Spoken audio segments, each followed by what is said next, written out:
तो इस वीडियो में हम पिगमेंट्स के बारे में डिस्कस करेंगे। पिगमेंट्स पर बेसिकली दो क्वेश्चन बनते हैं। एक क्वेश्चन बनता है एंडोजीनस पिगमेंट्स पे, ठीक है, और वहीं दूसरा क्वेश्चन बनता है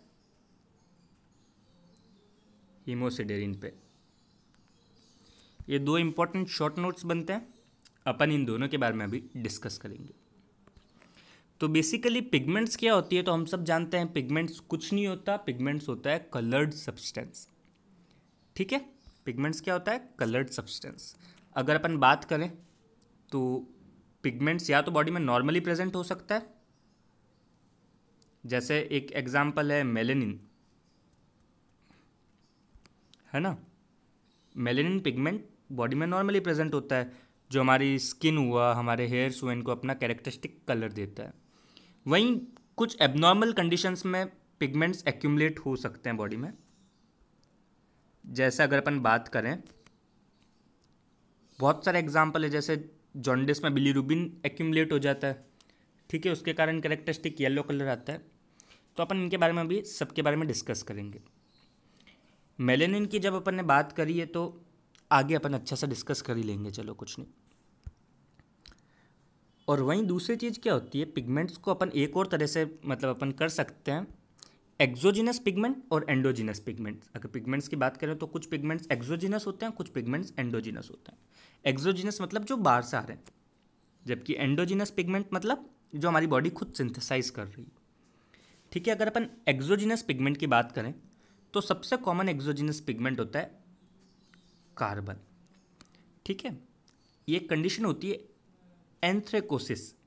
एंथ्रे मतलब रिलेटेड टू कार्बन, कोल, कोसिस मतलब रिलेटेड। ठीक है, एंथ्रे मतलब कोल, कार्बन, और कोसिस मतलब रिलेटेड। तो ये क्या होता है, जैसे जो कोल वर्कर्स होते हैं, जो कोल माइन में वर्क करते हैं, उनमें एक न्यूमेनोकोसिस देखने को मिलता है। मतलब उनके जो लंग्स होते हैं उसके अंदर कुछ ब्लैक पिगमेंट्स एक्यूमुलेट हो जाते हैं कोल के। ठीक है, तो इस तरह से कोल एक एक्सोजिनस पिगमेंट था, क्योंकि ये बाहर से आ रहा है, हमारी बॉडी खुद प्रोड्यूस नहीं कर रही है। ठीक उसी तरह से अपन बॉडी में टैटू बनाते हैं। टैटू में अपन क्या करते हैं, तो टैटू में अपन बेसिकली जो डाई होती है, जो पिगमेंट होता है, उसको अपन स्किन डर्मल मैक्रोफेजेस के अंदर एक्यूमुलेट करवा देते हैं। ठीक है, उसको हम कहाँ पे एक्यूमुलेट करवा देते हैं, डर्मल मैक्रोफेजेस में। तो ये तो थे बेसिकली एक्सोजिनस पिगमेंट। बट अब जो इंपॉर्टेंट चीज़ शुरू हो रही है वो है एंडोजिनस पिगमेंट्स, यानी वो पिगमेंट्स जो हमारी बॉडी खुद सिंथेसाइज करती है। इसके खूब एग्जाम्पल है, लाइपोफ्यूजिन, मेलेनिन, हीमोसिडेरिन, बिलीरुबिन। मैं बता चुका हूँ, हीमोसिडेरिन एक इम्पॉर्टेंट क्वेश्चन है। ठीक है, और बेसिकली अगर एंडोजिनस पिगमेंट्स आता है तो अपन को बाकी सब के तो बस नाम और थोड़ा सा एक एक दो लाइन लिखनी होती, हीमोसिडेरिन को अच्छे से एक्सप्लेन करना होता। ठीक है, तो अगर अपन बात करें पहले एंडोजिनस पिगमेंट की, तो ये होता है लाइपोफ्यूजिन। देखो नाम से पता पड़ रहा है, लाइपो मतलब रिलेटेड टू लिपिड, ठीक है, और फ्यूजिन का मतलब होता है ब्राउन। मतलब आम भाषा में अगर बोले तो लाइपोफ्यूजिन क्या हुआ, ब्राउन लिपिड। क्या होता है, ब्राउन लिपिड। इसको और भी अपन बहुत कुछ बोलते हैं, जैसे इसको क्या बोलते हैं, लाइपोक्रोम्स, या इसको बोलते हैं wear and tear pigment. Age related pigment होता है वियर एंड टियर, ठीक है, कैरेक्टरिस्टिक ब्राउन कलर का होता है।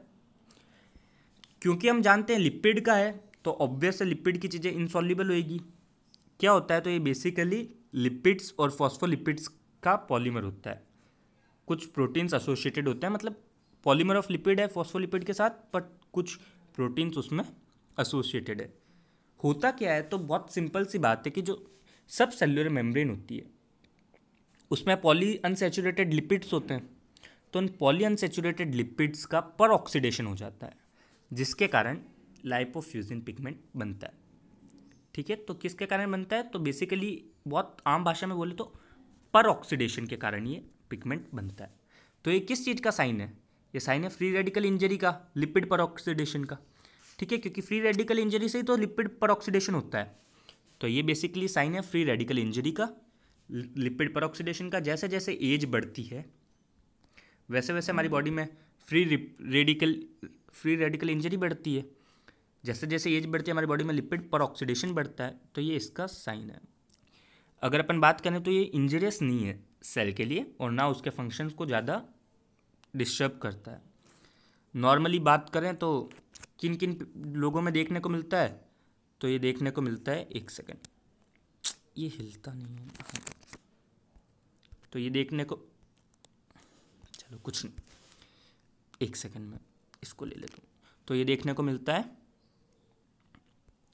लीवर और हार्ट में, एजिंग पर्सन के एज रिलेटेड पिगमेंट है वैसे भी, और मसल्स में भी देखने को मिलता है एज मतलब एज ओल्ड एज पर्सनस की, जो सीवियर माल न्यूट्रिशन के पेशेंट्स होते हैं उनमें देखने को मिलता है, कैंसर के पेशेंट्स में देखने को मिलता है, ठीक है, कैकेक्सिया, तो ये इन पेशेंट्स में देखने को मिलता है। बेसिकली लाइपोफ्यूजन के बारे में इतना ही होता है। अगली बात अगर अपन करें तो वो है मेलेनिन। ब्राउन ब्लैक पिगमेंट होता है, नॉन हीमोग्लोबिन डेरिवेटिव है। अपन सब जानते हैं मेलेनिन टायरोसिन से डिराइव होता है, ठीक है। टायरोसिन में अपन ने मेलेनिन सिंथेसिस को समझ रखा है, टायरोसिन के ऊपर टायरोसिनेज एक्ट करता है, वो सब हम बायोकेम में पढ़ चुके हैं। कहाँ पे स्टोर होता है मेलेनिन, तो साइटोप्लाज्म में ग्रेन्यूल्स के फॉर्म में, ठीक है, स्टोर होता है। किसके, मेलेनोफोर्स बोलते हैं अपन इनको, जिसमें स्टोर होता है उसको अपन क्या बोलते हैं, मेलेनोफोर्स। कुछ क्लिनिकल कंडीशंस एसोसिएटेड होती है मेलेनिन पिगमेंट्स से, मतलब अपन जानते हैं, ये सब भी अपन ऑलरेडी पढ़ चुके हैं। जैसे कि अगर अपन बात करें हाइपर पिगमेंटेशन की, तो हाइपर पिगमेंटेशन अपन को एडिसन डिजीज़ और में देखने को मिलता है, ठीक है। वहीं अगर अपन बात करें हाइपो पिगमेंटेशन की, तो हाइपो पिगमेंटेशन रिलेटेड भी डिजीजेज अपन पढ़ चुके हैं। एल्बिनिज्म एक हाइपो पिगमेंटेशन रिलेटेड डिजीज़ है। तो ये था बेसिकली मेलेनिन।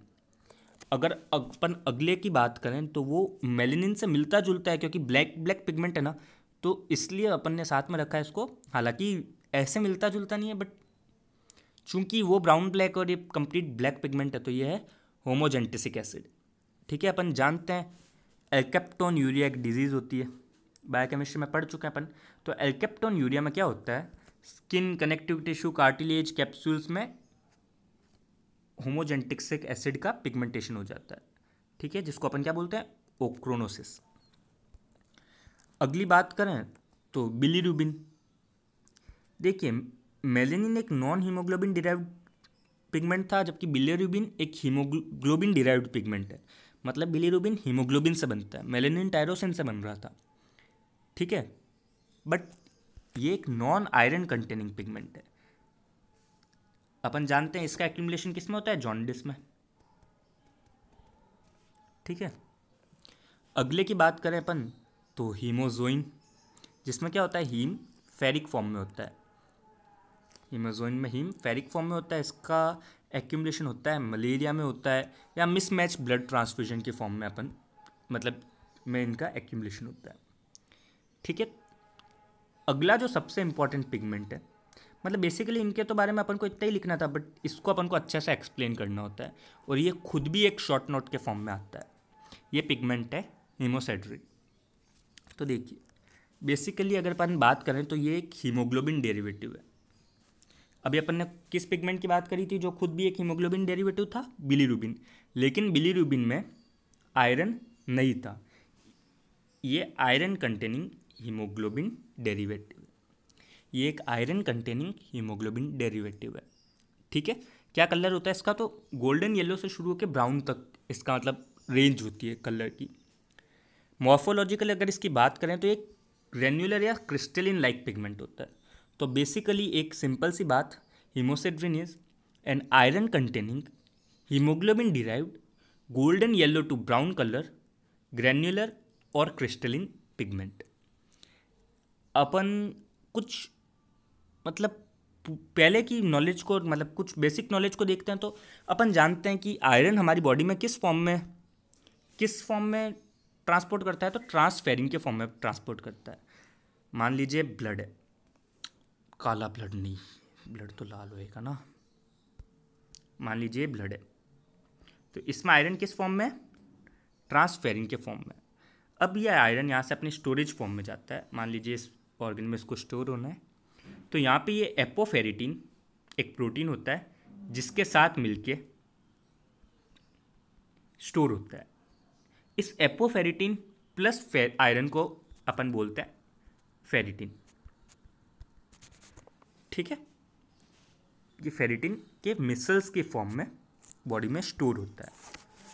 तो ये तो जो होता है ना फेरिटीन मिसल्स, ये तो नॉर्मल कंस्टिट्यूएंट है, बट जब भी लोकली या सिस्टमिकली, क्या अंतर हुआ, मतलब लोकली यानी किसी एक इंडिविजुअल जगह पे, या सिस्टमिक यानी पूरी बॉडी में जनरलाइज्ड, तो कभी भी या तो कोई एक इंडिविजुअल जगह पे या पूरी बॉडी में जनरलाइज्ड आयरन का इंक्रीज होता है, तो ये फेरिटीन हीमोसेड्रिन के फॉर्म में डिपॉजिट हो जाता है पिगमेंट, हीमोसेड्रिन पिगमेंट, फेरिटीन हीमोसेड्रिन पिगमेंट में कन्वर्ट हो जाता है। बेसिकली फेरिटीन का डिग्रेडेशन हो जाता है हीमोसेड्रिन पिगमेंट में। अगर अपन बात करें जनरलाइज्ड मतलब सिस्टमिक, जहाँ अपन बोलते हैं कि पूरी बॉडी में आयरन ज़्यादा हो रहा है, तो ऑब्वियस बात है सिस्टमिक के तो 2-3 कारण ही हो सकते हैं। क्या कारण हो सकता है सिस्टमिक का? या तो सिस्टमिक का कारण होगा अपन इंक्रीज एब्जॉर्प्शन हो रहा है ना, या सिस्टमिक का कारण होगा कोई हीमोग्लोबिन ज़्यादा टूट रहा है, मतलब हीमोलाइटिक डिजीज़ है, क्योंकि हीमोग्लोबिन टूटने से भी तो आयरन रिलीज होता है। ठीक है, तो ये बेसिकली कुछ कंडीशंस थी। अपन अभी इनको और आगे डिटेल में अच्छे से डिस्कस करेंगे कि सिस्टमिक और लोकल। ठीक है, नॉर्मली अगर अपन बात करें तो क्या होता है, नॉर्मली हीमोसेड्रिन पिगमेंट बॉडी में कहाँ पाया जाता है? मैं अभी एबनॉर्मल कंडीशन की बात नहीं कर रहा, एकदम नॉर्मल कंडीशन की बात कर रहा हूँ। तो नॉर्मली ये पाया जाता है mononuclear phagocyte of spleen, bone marrow, liver. एक बहुत बेसिक बात इन तीनों में कॉमन है कि ये तीनों आरबीसी ब्रेकडाउन में एक्टिवली एंगेज्ड होते हैं। अब आप कहेंगे बोन मेरो तो बोन मेरो तो बनाता है आरबीसी को, ये आरबीसी तोड़ता कहाँ है? तो एक बहुत बेसिक बात होती है कि बोन मेरो कॉन्स्टेंटली आरबीसीज बनाता रहता है। ठीक है, बट एक बहुत इंपॉर्टेंट बात है कि बोन मेरो में आरबीसी का एपोप्टोसिस होता है। एपोप्टोसिस अपन जानते हैं रेगुलेटेड मतलब डेथ है सेल की, तो क्या ज़रूरत हो गई एपोप्टोसिस की? अगर जितना भी बोन मेरो में आरबीसी बन रहा है वो बॉडी में एक साथ आ जाता है, तो अपनी ब्लड में आरबीसी की कंटेंट बहुत ज़्यादा हो जाएगी। आरबीसी जो कंटेंट नॉर्मल होती है ब्लड में, उसको मेंटेन रखने के लिए बोन मेरो में कॉन्स्टेंटली आरबीसीज का एपोप्टोसिस होता रहता है। तो ये तो बात थी कि बॉडी में नॉर्मली आरबीसी हीमोसेड्रिन पिगमेंट कहाँ पे होता है। तो यहाँ पे ज़्यादा आरबीसी टूट रहे हैं, चाहे वो स्प्लीन हो, बोन मेरोज हो, तो यहाँ पे जब ज़्यादा आरबीसी टूट रहे हैं, एक्टिवली एंगेज्ड है, तो ऑब्वियस आरबीसी टूटने से आयरन वहाँ पे ज़्यादा बन रहा है लोकली। यहाँ जब आयरन ज़्यादा बन रहा है तो ये हीमोसेड्रिन पिगमेंट के फॉर्म में डिपॉजिट होता है। ठीक है, मतलब पिगमेंट के फॉर्म में कन्वर्ट होता है। अगर ये तो था नॉर्मली, अगर पैथोलॉजिकली बात करें तो या तो लोकल या सिस्टमिक इंक्रीज, लोकल यानी किसी एक पर्टिकुलर जगह, सिस्टमिक यानी पूरी बॉडी में जनरलाइज्ड। ठीक है, इंक्रीज होगा हीमोसेड्रिन पिगमेंट का। लोकल कहाँ देखने को मिलता है? तो लोकल देखने को मिलता है कभी भी किसी टिश्यू का जब हीमरेज होगा, जैसे ब्रूजिंग में क्या होता है तो नॉर्मली इंजरी हो गई, टिश्यू की इंजरी हो गई, तो इंजरी के कारण वहाँ पे आरबीसीज आ गई, एक्स्ट्रावेसेटेड हो गई, मतलब उसके कारण क्या होगा कि जो आरबीसीज वहाँ आई है, धीमे धीमे मैक्रोफेजेज उनका फेगोसाइटोसिस करेंगे। जब मैक्रोफेजेज उनका फेगोसाइटोसिस करेंगे तो आरबीसी टूटेगी तो हीमोग्लोबिन में टूटेगी। ठीक है, हीमोग्लोबिन का जब ब्रेकडाउन होएगा तो एक चीज़ तो निकलेगी आयरन, एक चीज़ निकलेगी बिलीवर्डिन। ठीक है, बिलीवर्डिन बिलीरुबिन में कन्वर्ट हो जाएगा, जबकि आयरन फेरिटिन में कन्वर्ट हो जाएगा। और ये फेरिटिन बेसिकली, फेरिटिन किस में कन्वर्ट होएगी? हीमोसेड्रिन में। ठीक है, तो ये तो था लोकली कि कहीं पे भी इंजरी के कारण कैसे हीमोसेड्रिन पिगमेंटेशन बढ़ता है। अगर अपन बात करें एक और बहुत इंटरेस्टिंग, तो यहाँ पे कलर एक कांस्टेंट तरह से चेंज हो रहा है। ठीक है, जब अपन बिलीवर्डिन की बात करें तो ग्रीन होता है अप्रॉक्स। ठीक है, ये येलो या रेड के आसपास होता है, मतलब येलोइश होता है। अगर इनकी बात करें तो कलर एक कांस्टेंट कलर से चेंज हो रहा है, मतलब कभी वॉयलेट।